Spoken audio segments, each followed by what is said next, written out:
Welcome to the podcast. Jeremy with you. Super pumped to share this podcast interview with you as I sit down with Ryan Foose from Fooser Sports.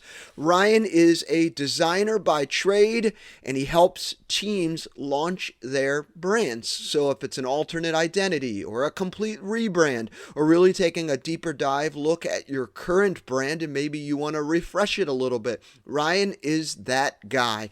He works and has worked with many sports teams all across the country, from minor league baseball to lacrosse to Major League Baseball as well, supporting and helping teams rebrand, launch brands, launch our alternate identities, do complete rebrands. He is the branding guy. So this episode, if you're thinking about doing a rebrand or thinking about doing an alternate identity, this episode is just for you. You will get a ton out of this conversation with my great friend Ryan Foose from Fooser Sports. Here we go.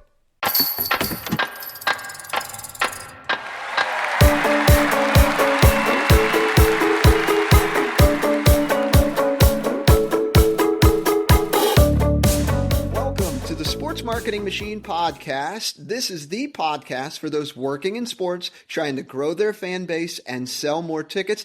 This is the podcast that gives you so much insight to help you level up. Today, super excited to have Ryan Foose from Fooser Sports to talk all things branding. Ryan, got to meet you at the Summer Ball Summit. Great to meet you. We got to talk a lot, but appreciate you coming on. We're going to talk all things about branding today. You ready? Fired up? I'm very ready. Very ready. All right. Well, before we dig into branding and what this is, let's talk a little bit about your background. And you've done so much work from the lacrosse league to minor league baseball, even some help on some major league teams and doing some things across sports. Let's talk a little bit about your background, and then we'll dig into the branding side. Yeah, so it was always known that I wanted to be a designer. I think it was one of the easiest choices I've ever made in my life, and I've told this story quite a bit, and the wife even knows it by heart now. But it was one of those things of graduated undergrad, immediately knew I wanted to go to grad school, and was in a one-bedroom apartment in Raleigh, North Carolina, going, I keep telling everybody I want to do sports design, and yet I haven't done it at all. And took that 2-year span to really just do a deep dive into the industry, whether it was contests or cold calling or doing whatever I needed to do, picking up skills, learning how to truly build a brand. And luckily was able to start Fooser Sports, which then led into a gig with minor league baseball, doing brand development and Fanatics, working with MLB and NFL, and now at BetMGM doing more UI work for them. But regardless, it's been an amazing about 10 or 11 year stretch of somehow finding a way to connect that sports side that I've always loved with the design side that I kind of really have a passion for. So you've been doing this for many years. So my next question is, beyond just the logo, what is a brand? Yeah, and that's the talk that we were at together. Yep. That was my focal point. And it's something that has evolved as I've become older and more experienced. Is there's a misconception by a lot of people of what a brand is. And so I always love to throw out the stat of, if you asked 100 owners or fans or players or whomever what makes up a brand, logo is the first thing for 92% of them. They're going to say logo, and it makes total sense. Logo, color, name, because it's on the ticket, it's on the signage, it's on the shirt, it's on the hat, it's everywhere. But there's so many parts to a brand that we never think about. The players themselves are part of the brand. You look at what Inter Miami was, they had one spokesman in the form of a player in Messi, and now they're the number one followed sports team in North America. Like, it doesn't take much for the brand to get skewed or fall to the wayside because of one small mistake. And you've seen it throughout history, of not even in sports, but in companies in general, about one piece that didn't quite go right, that they posted something on social media that they shouldn't have, that they let go of a spokesman because of actions detrimental to the brand. And so even to the point of an example that I always share of, I can throw out a white piece of cloth with navy pinstripes, and everybody knows it's the Yankees. And I didn't have to say anything about what sport we were talking about, whether we were even talking about sports at all. It's kind of within our culture to say, if I see white and navy pinstripes, I know it's the Yankees. So I think a lot of the times when I work with clients now, it's not so much from the get-go thinking about, hey, what is this logo going to look like? But it's also thinking about the full lifespan. How are you releasing this brand? What does the merchandise look like? Who do you have on your staff that will work for bilingual or different demographics in your community? Like, there's just a lot of moving pieces that the most successful brands are the ones that go beyond the logo, that they start really redefining what industry they're in. And Savannah bananas are a great example. There are people that love the bananas that do not own a hat, that's maybe never gone to a game. And there's also people that absolutely hate that the bananas are ruining baseball tradition, and yet they've never gone to a game. They don't own a hat. So it definitely goes much, much further than a jersey, a logo, or even colors. So when you start talking to teams about rebranding, and this is a great example, you brought up Savannah Bananas, episode 40, I'll put a link in the show notes. I actually interviewed Jared Orton, who's the president, and they had just launched the firefighters, and they came up with that. How many people in their lifetime, or even to pick a room with 100 people in it, how many people you'd say, hey, what do you think about the firefighters? Zero would say, oh, that's a terrible name, right? So they were very safe in their selection of choosing an alternate identity. But as you start working with teams, what are some things that you ask them? What are some things you dig in as they're like, hey, I'm thinking about launching an alternate identity? What do you ask them to kind of get the ball rolling on it? The first thing I ask is just about their community and their fans and their city and their ballpark or arena or wherever they're playing at, because I'll do research and I'll dig deep into what we're working on. But at the end of the day, if the people that are on the ground 365 aren't quite sure what these answers are, then we have a much, much bigger issue. So it's always about educating yourself and making sure that you push the right buttons at the right time. And I worked on the Copa program, which is a huge Spanish initiative at minor league baseball. And there's a team that we won't name that was so gung-ho of saying, oh, it's going to be a Hispanic program. We're going to be red and green. And yet their market was something like 78% Dominican and Puerto Rican. So if they would have presented the Mexican colors to a demographic that is overwhelmingly not Mexican, it shows that they didn't quite know what they were getting into. And so that's just a very, very striking example. It's a lot less politically and motivated beyond that. But it's just about first laying the land of what it wants to be. And I think I've also grown it as a designer that at the beginning, it was always a matter of how many small details you could put in a logo. And now I kind of laugh at that when you have somebody that redesigns the Carolina Panthers and they go, well, I put South Carolina in the ear and this negative space and all that. I think at the end of the day, that doesn't quite matter. I think that's what secondary logos are for. That's what tertiary logos are for. It's for mottos and promotions and how you market it. And so a lot of the questions just deal with, at the end of the day, who do you want to be? How much fun do you want to be? What parts of this brand are serious? Because especially if you're working with baseball, you're going to have traditionalists that love that like letter cap. And so I think it's just finding that delicate balance that when we bring everything together and we sketch and we vector it out and we see the embroideries, that every single person in that room feels pride and honor working for it and are really, really excited to go out and sell and tell the story. So let's go through this exercise here. Let's pretend you and I work together. We came up with a rebrand and we've got it. We've got a good logo. We feel very excited about it. It's going to be an alternate identity. Do you have a checklist? Once you got the logo together, do you have a checklist of, hey, here's how we're going to launch this puppy? Yeah. In a very, very small nutshell, it's kind of like a 3-piece puzzle. The first piece is find kind of the influencers and the insiders that you want to share it with.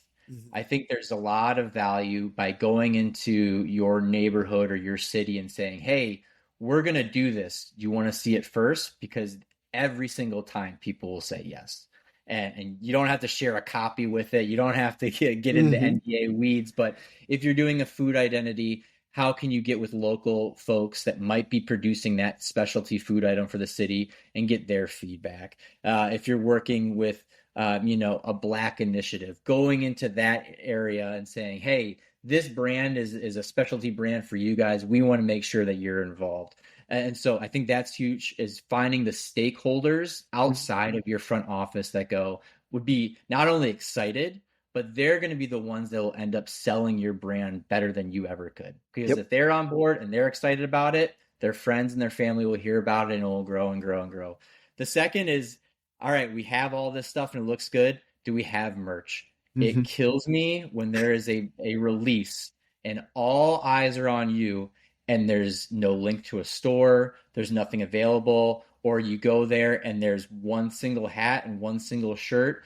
You will never make as much money in a single day as you do that day that it's announced. You're going to make a huge amount of money on opening day.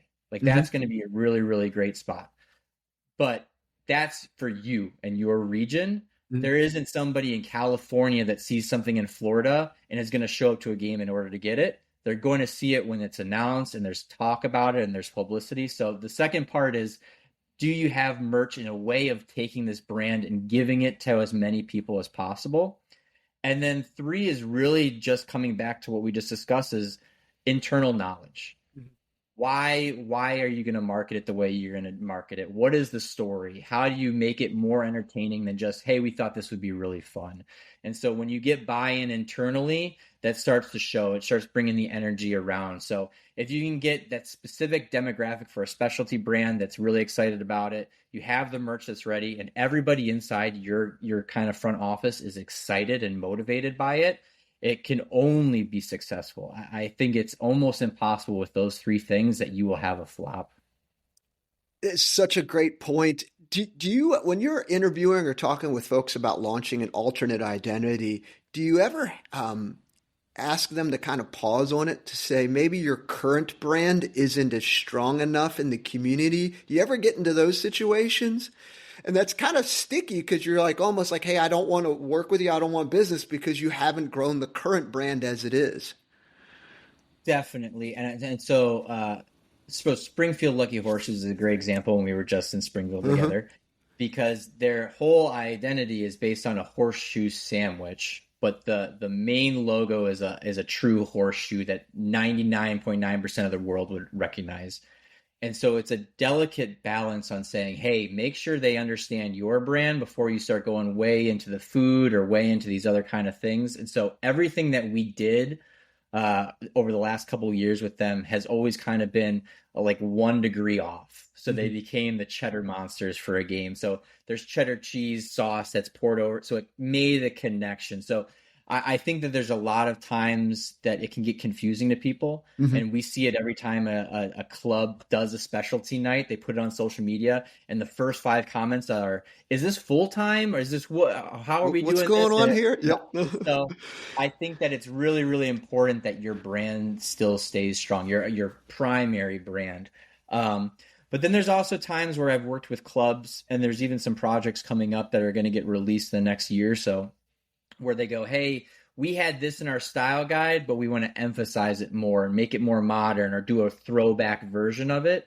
And I always get really hesitant about super small changes. That is this making the effort you want? So if you have, let's say you were a minor league baseball team that got their branding in 2005, it could use a little refresh. But if you start just doing it the slightest tweak, most people aren't going to know. They're going to be confused about it. They're going to actually more likely lean towards what they previously had. They're going to go, why did you change it? Why was it necessary? So I think it all comes down to balance. It's probably one of my favorite words, is whether it's the symmetrical aspects of it or the balance of it. I think you need to really make sure that what you're producing is different enough and elevate it. There's nothing wrong with testing the waters. I'm surprised that more minor league teams haven't tried that, to be honest, to say, hey, this is what we're going to be on a specialty night, with the pure goal of, if this goes super well, we're just going to be this full time. I'm surprised that hasn't been kind of a trial period, but I think there's definitely been cases where it's just a matter of, are you taking it far enough to be different? or have you allowed the time for it to kind of settle to make sure that people understand you're still going to be team A? This is just a Friday night type of thing. Do you ever see teams that take it too far and say, "Hey, I want to release 7 identities," and you're just like, "Wait a minute here." Yeah, I mean, there we won't name any names, but there's definitely some teams that it feels like every single night they're doing something different, and I think that comes down to, do you want to be considered genuine? Do you want to be considered honest? And so I've worked with quite a few projects where I said, look, if you gain your fandom's trust, they're with you for the long haul. But the average consumer is very, very good at picking up BS. And you know it from a marketing side. If you produce something that says, "Oh, hey, this is a youth initiative," and then you realize that it's a complete money grab, people are going to be turned off so fast. And so I think the more it happens and the more that people do, and there's some teams that I know this next year have like 12 different identities, which is absolutely insane. To me, that borders on the side of, are you doing it because you want to have fun or for a specific initiative, or is this purely a money grab? And I think it's a very, very slippery slope that I would put eggs into baskets that you feel very comfortable with, and not just oh, heck, let's just do it situation. Let's talk some success stories, because you've had your hand in the Copa jar and helped out. So a lot of the Copa logos that teams see, specifically in minor league baseball, you were the man behind the scenes. And the National Lacrosse League, you just recently helped them with those. Let's talk about some success stories and some of the things that you've learned as you've gone through and what that looks like. Yeah, I mean, the Copa program is probably what I've been known for the most, and it feels good to finally have some other projects in there that people point to, because the reason I was involved so heavily in our headquarters in minor league baseball was we wanted to remove those boundaries for teams. I don't think it's completely out of line to say we have a very white based front office in sports. I don't even think we need to tie in minor league baseball or baseball in general. It's sports. And so when you come to somebody and go, we want to do something that you might not have any relationship to, whether it's a different race or a tradition or culture, it's a tough situation to be in. So we took on the design side to say, hey, we'll lead with you and work with your community and figure out how we can solve it.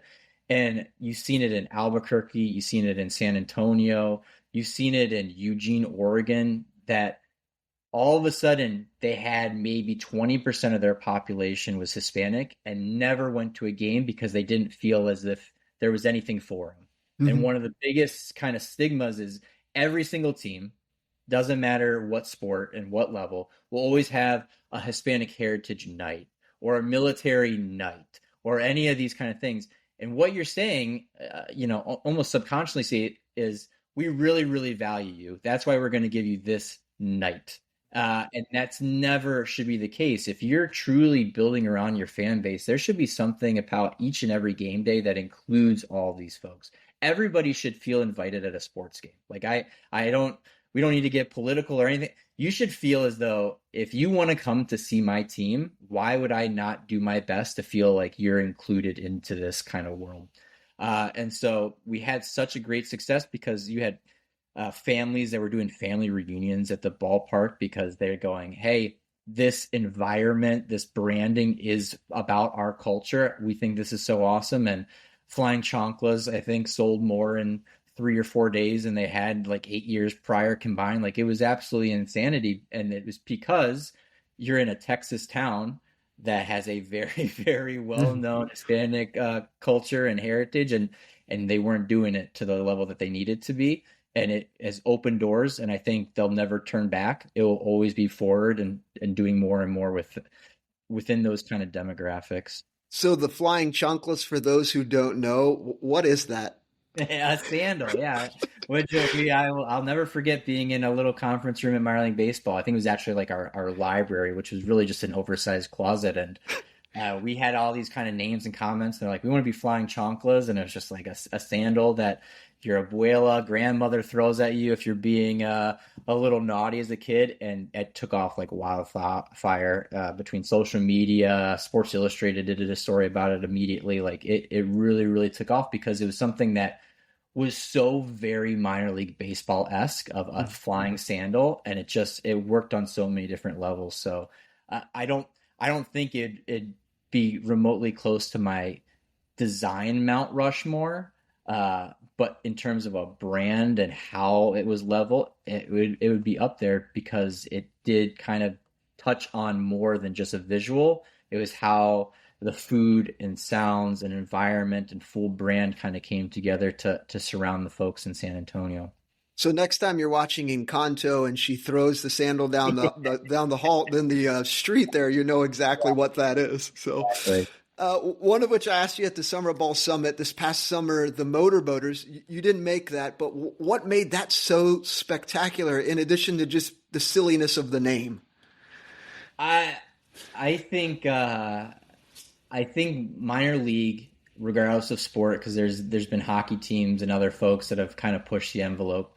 Uh, I think everybody loves a crude humor joke. Like it is what it is. I mean, I think that there's something about saying something in public you probably shouldn't, and Mhm. now there's a team named after it that is so perfect that motorboating is a very much a lake term, and it Mhm. also means something wildly different on the side. So Yep. I think that both those clubs obviously had success. I mean, I saw it everywhere for about that week long stretch, and then they did like a collaboration, like handshake post about how we're in this together, just support motorboating, and it's just like, oh my goodness. But I think that's one of those. There's certain things that pop up, especially during specialty brand release time, that you just shake your head and go, I really should have thought something about that. There's something that it's very playful. It doesn't get too down the road of being too far. So I congratulate them for finding that beautiful middle ground. Yep. That's that balance you were talking about earlier. Correct. Correct. So if teams are looking for someone that can help teams be very intentional and put together a strategy around their rebrand, a new identity, or even just launching a brand, how do they get in touch with you, Ryan? Everything is Fooser Sports. So website is foosersports.com. All social media handles are Fooser Sports. So Moose or Goose, but with an F and add in an R at the end. I just love talking about brands and the marketing side of things. And you and I probably need to have a more steady balance of calls to just uh, shoot the shit, if you will. But I just really, really enjoy the fact that there's no more passionate person out there than a sports fan. So if you can talk about brands and how they bring these people together, and if you can get them on your side, it's even better. So uh, even if you're a team out there that just wants to explore a thought, we don't have to even go through the full process. Just to have a chat about it would be awesome to me. But yeah, Fooser Sports everywhere you go. Well, Brian, I appreciate you coming on. Great to meet you in Springfield. Looking forward to keeping in touch and talking more about branding and marketing, and who knows, there may be the next version of the Motorboaters next year that'll bring some more laugh for us. So all good stuff. But appreciate you and looking forward to keeping in touch.